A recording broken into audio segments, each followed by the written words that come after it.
relativisht mirë, por një kampionat me befasi dhe pakush ndoshta ka pritur që një Argjentinë që vinte si kampion e botës mund të arrijë sërish finalen,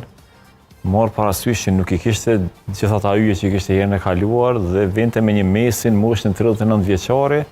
e i cili shkëlqeu sikur të ishte në moshën 20 vjeçare. Dhe thjesht ai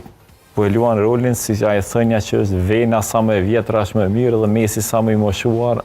është më i mirë. Mirë po, siç e thanë para folësit, dëshira ime ishte që këtë herë It's Coming Home të realizohej, por duke se ajo thënia e anglezëve, ndoshta është mirë ta ndryshojnë këtë motën e tyre. Sa atëherë ndoshta fitojnë. Besojnë në fitore. Vërtet doja që Anglia këtë herë të fitonte,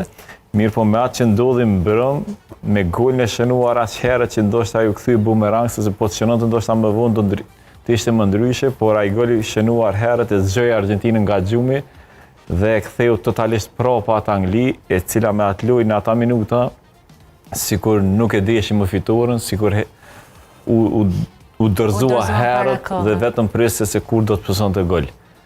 Por në anën tjetër ishte një gjysmëfinale shumë emocionuese, se në anën tjetër doja që Messi të mos e përfundonte karrierën me Argjentinën në gjysmëfinale, por vërtet për atë që i ka dhënë futbollit e meritonte një finale të tillë, siç është ajo me Spanjën,